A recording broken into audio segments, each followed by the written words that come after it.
just comment down below being the first one and you can be featured in the next video. So sorry guys, my heat just turned on if there's like an extra noise in the background.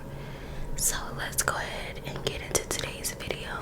Sit back, relax, grab a snack, and enjoy another crazy ass story. Warning, this video may contain details of graphic content. This channel is for mature audiences only. Some viewers might find this disturbing. In the early 90s, police in Johnson County, Indiana, noticed a surge of graffiti on walls and abandoned barns in the rural area. The vandalism seemed to be concentrated in the area around Whiteland, a small town of about 2,500 people. Police were familiar with the symbols spray painted on the walls: pentagrams, upside down crosses, the numbers 666, and the letters COS. All I know is them spirits better not come up in my house. We talking about all this satanic stuff. The symbols were satanic. COS referred to the Church of Satan, while 666 referenced the number of the beast from the book of Revelations in the Bible. The spray paint was a nuisance, but the police believed it was just the work of harmless kids. Many of the local kids were into heavy metal music, which made macabre theatrics and many of the same satanic symbols. However, police soon realized the kids creating this graffiti were anything but harmless. As a young teen, Mark Goodwin was a heavy metal kid. His favorite artist was Ozzy Osbourne, the former singer of the band Black Sabbath. Like thousands of other kids, the dark lyrics and eerie symbolism of the records he listened to intrigued Mark. Although the music was mostly dramatization, these records were his first introduction into what would become an obsession. For a 7th grade school assignment, Mark was required to write a book on the meaning of Halloween. He checked out books about Satanism and the occult, from the library, discovered the Satanic Bible by Anton LaVey, and wrote his report about demons and spirits. I should have skipped over this story because this is scaring me. By the time he was 15, Goodwin was obsessed with Satanism and had started his own satanic cult he called Satan's Disciples. Many of the members were only part of the cult as an excuse to rebel against their parents and drink alcohol. Goodwin took it seriously. He wore a black robe and stayed sober as he killed the small animals. This is how it always starts, with small animals. He drained the blood into a small chalice and drank from it, passing it around for everyone to sip. But afterwards, they would play music, smoke pot, and dance like they were possessed. There were rumors that they would sometimes have both heterosexual and homosexual orgies. Yikes. Goodwin had his limits, however, when one member of his cult suggested they kill a baby. Oh my god, Lord, not the baby. Suggested they kill a baby as a sacrifice. That was too much. At 18 years old, he walked away from the cult he had created, but his interest in Satanism never waned. He was still obsessed and read everything he could find on Satanism and the occult. 2 years later, he met Keith and David Lawrence while working at a fast food restaurant. At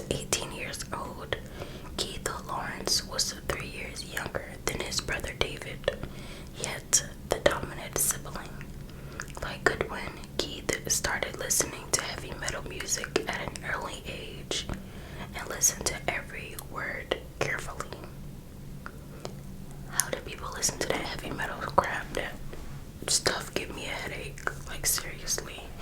All that screaming and stuff. Like, no. To Keith, every album became like a Bible to him. He read the same books as on Satanism that Goodwin read. Around his neck, he wore an upside-down cross necklace and a pentagram medallion with a goat's head, all symbols of Satanism. Keith had been a trouble kid and a bully his entire life. In the 8th grade, his teachers recommended psychotherapy. He needs something. As a result, Keith's parents sent him to boarding school, but that experience only seemed to strengthen his hatred of all people. It was during those years that he found Satanism. The older brother, David Lawrence, wasn't as intrigued by Satanism. Keith, however, intimidated his older brother, bullying him into giving his life to Satan. In one instance, Keith chased his brother through the house with a knife, threatening to kill him if he didn't become a Satanist. David, however, didn't get along with the other members of his family. He respected his little brother and spent most of his time with him regardless of his beliefs. Mark Goodwin and Keith Lawrence had a lot in common. Keith's views on Satanism intrigued Mark. The young men became inseparable, and eventually Mark and Keith drew up a 20-year written contract devoting their lives to Satan.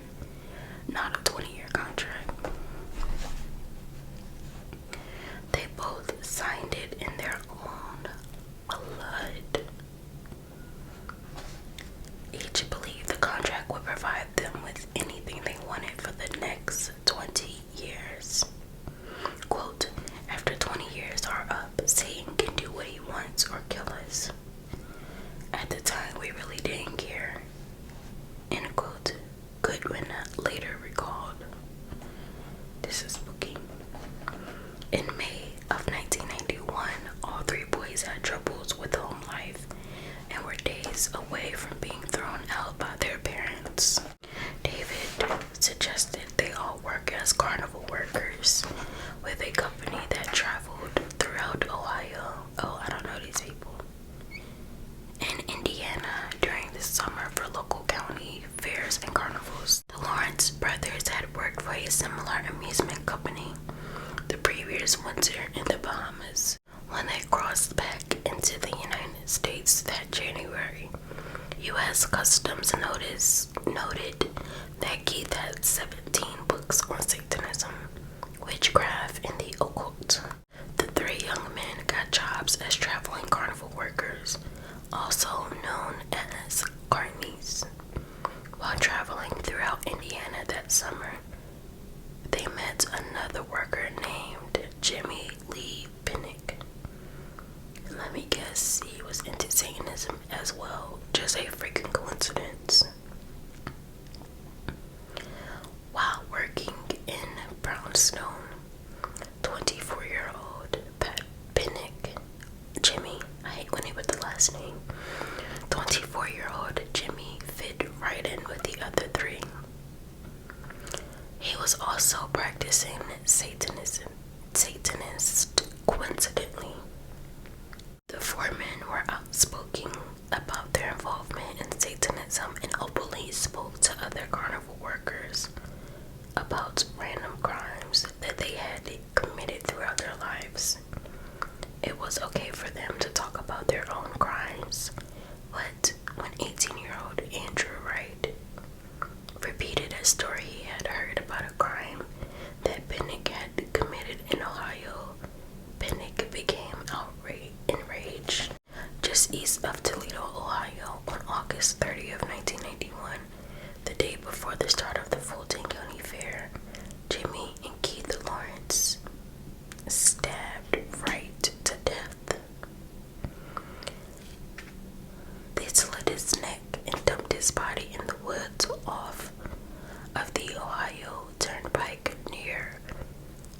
Alcyon, Ohio. Even after killing Wright, Pinnock and Keith couldn't help but brag about their killing and told David and Goodwin what they had done. 4 people knew about the murder, so the chance of it remaining a secret was slim. During September 1991, the 4 men were working in the DeKalb County Free Fall Fair when they befriended another worker named Tony Alt. 21-year-old Alt had dabbled. Everybody is just into Satanism. What? Was that the thing in the 90s or something? He had dabbled in Satanism as well and wanted to be a part of their cult. Eventually, one of them told Tony of the murder of Andrew Wright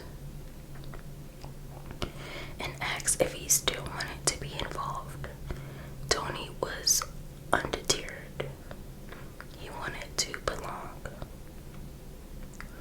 After the carnival closed on September 25th, they told Tony that they were going to have a satanic ritual that night, and he was welcome to come along. Goodwin's girlfriend, Brenda Ferguson, drove the 5 young men out to an abandoned barn deep into the woods. She dropped them off and was told to come back later to pick them up. Outside the barn, the 5 men built a large bonfire. Inside the barn, Keith asked Alt to lie down on an old, unhinged door as part of an initiation ritual. The door was to be used as an altar. They tied Tony to the door and put a gag in his mouth. Once he was secure, Keith began reading a chant he believed could invoke Satan. Jimmy then took Keith Lawrence's knife and made a deep cut from Tony's neck to his pelvis. The cut was just deep enough not to kill him. Goodwin and the 2 Lawrence brothers then made additional cuts on his torso to make the shape of an inverted cross and several other satanic symbols. They then tried to cut his ear off before Goodwin attempted to cut out his heart while it was still beating.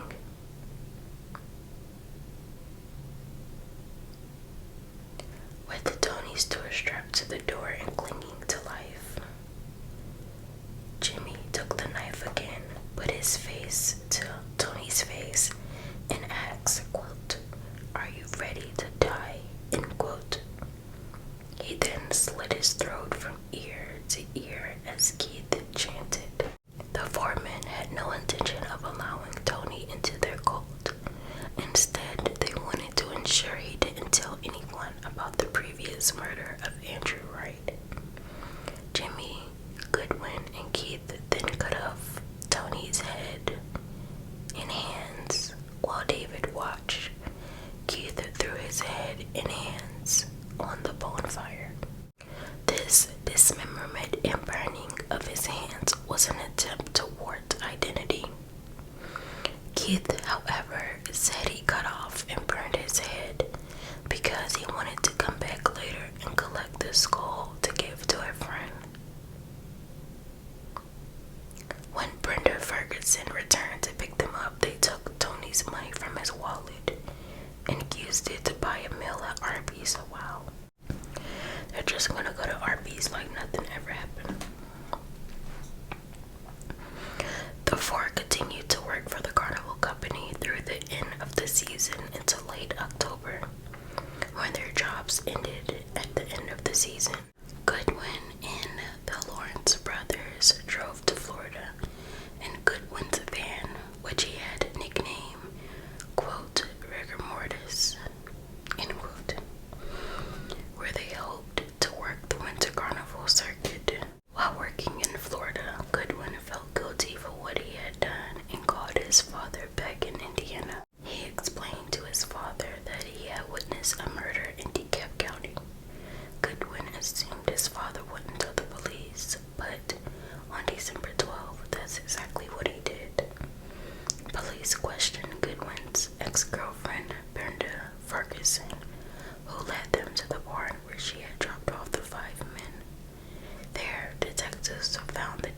undisclosed remains of Tony Alt. Goodwin returned to Indiana on December 13th and was immediately arrested and charged with conspiracy to commit murder. Jimmy was simultaneously arrested in Shelbyville on murder charges. The Lawrence brothers had been working in the Bahamas again with the carnival and had no idea that Goodwin and Jimmy had been arrested. When they returned to the United States on January 10th, 1992, their plane landed in Miami, Florida. U.S. Customs agents arrested the brothers at the border and returned them to Indiana. David Lawrence was both the first to show signs of remorse and the first to plead guilty. He was only charged with assisting a criminal. David insisted that he was never really a Satanist, but was intimidated by his brother into following his lead. In April 1993, David Lawrence was sentenced to 8 years in prison. At his sentencing, the judge commented, quote, "Although the older of two brothers, David Lawrence, was led and manipulated by Keith. David, in your sentence, there's a good deal of punishment, but there's also a good deal of rehabilitation. In the end, it's up to you how to deal with this.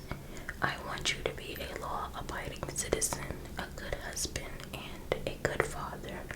I think you can do it," end quote. David's brother Keith was sentenced the same day. Keith, however, had been a much more active participant in the murder, and his history of prior criminal activity was well documented. Keith was initially charged with murder and faced 80 years in prison.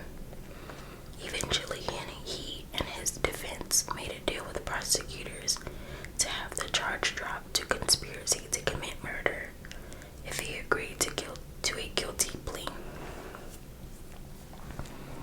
At sentencing, Keith's lawyers argued, quote, "No question Keith used poor judgment in picking Jimmy Lee Pinnock as an acquaintance, not a friend, an acquaintance.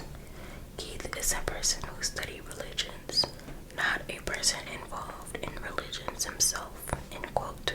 His lawyer went on to claim that Keith was not solely interested in the occult, but also studied the Greek and Hebrew versions of the Bible, as well as the Quran. His plan, however, failed to impress the judge.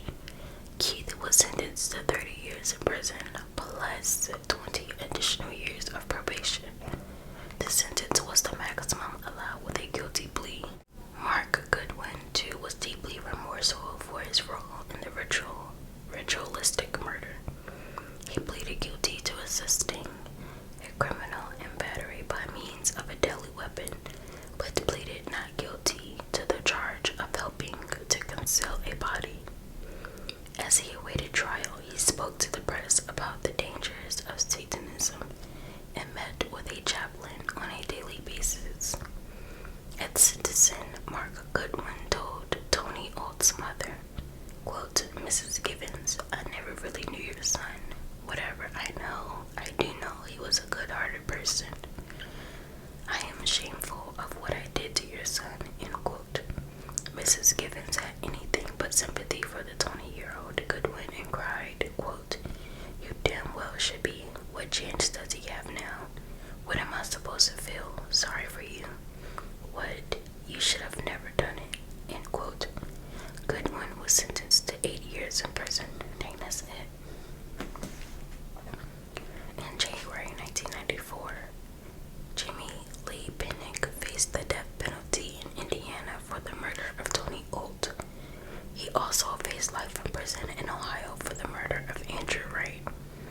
To avoid the death penalty in Indiana, Jimmy pleaded guilty to murder. The maximum allowed for a guilty plea of murder in Indiana was 60 years, which was exactly what he got. The sentence, however, was to be served consecutively to the Ohio sentence, for which he was given 20 years to life.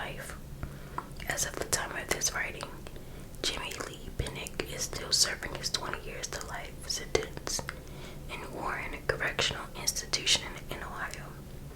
If he is ever released from the Ohio facility, he'll go straight to Indiana. Wow. To start his 60-year sentence. Now that's crazy. Mark Goodwin and David Lawrence each fulfilled their 8-year sentence long ago. Keith Lawrence served only 11 years. His original sentence included the first 5 years of probation to be on home detention, but upon his release, the home detention was erased. While in prison, Keith Lawrence acquired a significant amount of good time credit for earning 2 college degrees. Keith Lawrence was arrested in 2006 for public intoxication, battery, and criminal confinement which violated his parole. The criminal confinement and battery charges were dropped, but the public intoxication charge remained, which landed him in jail for 180 days. Alright guys, that is the ending of the video of this story. This story made me feel very uncomfortable, and if you all picked up on the fact that I was reading fast and I was, messing up on the words, I was just trying to get done with this story. I honestly should have just skipped this story and went to the next story because it's like 5 a.m. It's still kind of dark out. Well, it's very dark outside, and it's kind of dark in my house just because, I don't want any extra lights picking up in my video.